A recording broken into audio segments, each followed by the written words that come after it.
Guys, today we're going to look at two things. One, how to write a good lead-in sentence, and then also how to write an introduction for your essays. Our introductions are pretty short. They are anywhere from 3 to 5 sentences long. I think you can do a good one in that amount of time or space. And so you'll receive this handout in class. What it is there's this, he's fabulous. He's a writer, teacher, amazing educational leader named Jeff Anderson, and he wrote this book called 10 Things Every Writer Needs to Know. And in this book, he goes through like all the processes that you guys need to learn to write well, which is great. And I'm going to show you one of the things that he uses. So, and you have your introductory paragraph. The first thing you're going to have, the very first thing that your reader reads is going to be, besides your name and stuff, will be the introductory paragraph, the title. And in the introductory paragraph, the first sentence is called either the hook, or Jeff Anderson calls them the lead-in sentence. This sentence is very important because this is your reader's very first impression of your paper. And think about when you meet somebody for the first time, whether you know it consciously or subconsciously, you are making observations, you're analyzing them, you're kind of making your own assessment of that person. And people do that when they read your writing. I do that when I read your essays that are well put together, they're correctly formatted and stuff. I automatically think, oh, well, this student knows what he's doing, and so hopefully that person will score higher on his essay. So let's look at a couple examples.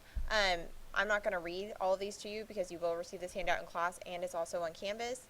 But Jeff Anderson provides all these different ways to draw people in. One of the ones that students love to use, and I think it's very easy, is just saturate your reader in the senses. So here, the perfectly drawn football, moving at a high rate of speed, makes a ripping sound as it leaves the hand, something between a whoosh and a martyr lunge. Okay, lots of details, moving at a high rate of speed, a ripping sound, a whoosh, and a mortar lunge. So that would definitely engage your reader. So there's several others. I've went ahead and I'm going to write a quick little paragraph for you. So I think the one I'm going to use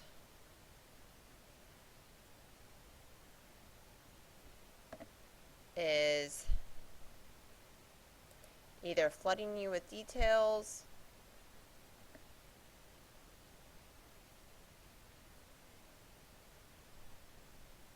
or using something like suspenseful, like curiosity, to link them. So I've already set up my paper. Notice I forgot to put the last name, Brooks, and then I insert my page number.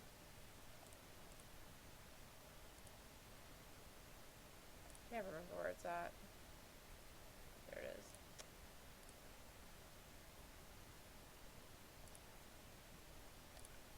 And then I'm going to highlight it and make sure it's the right format.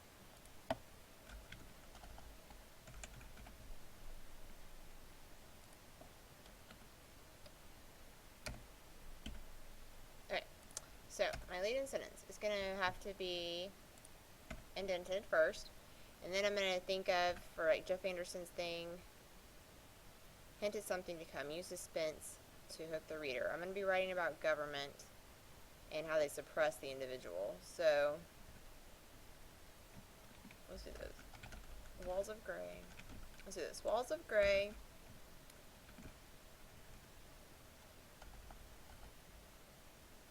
Walls of Gray.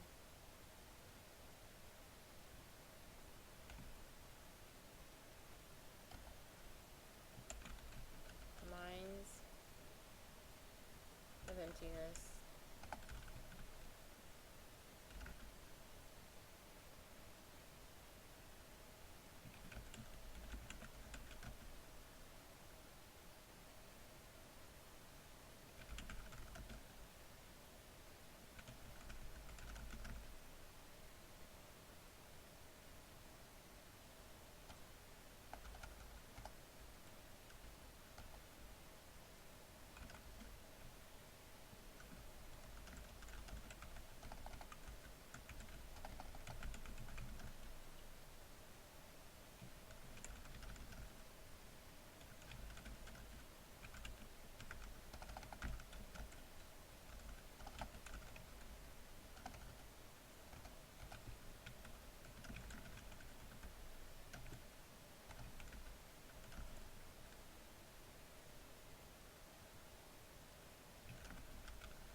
so sorry for not talking.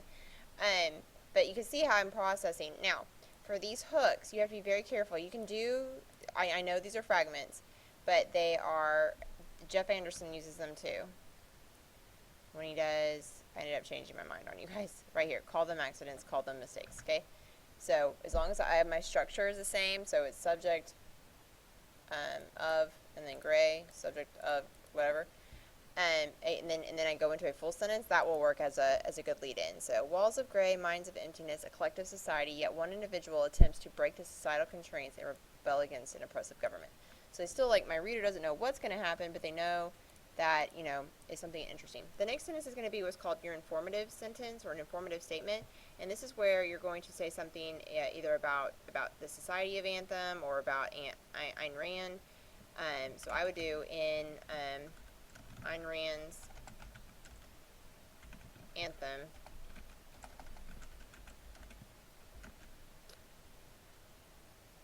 she portrays, notice I'm not using be verbs yet, society where individualism is, how do I say, is forbidden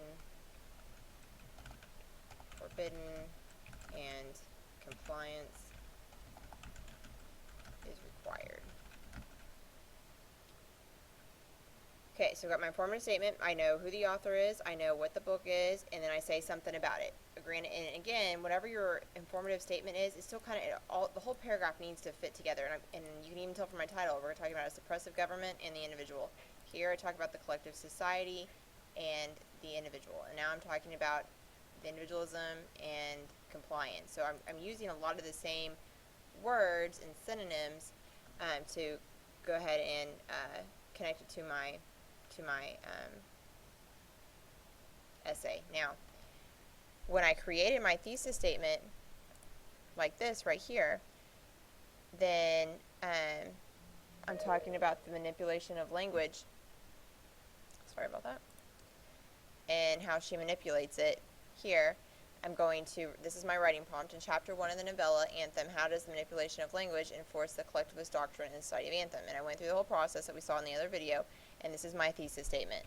So I'm going to go ahead and put that, I'm going to copy it, and then paste it right in. Okay, so I'm going to paste it in.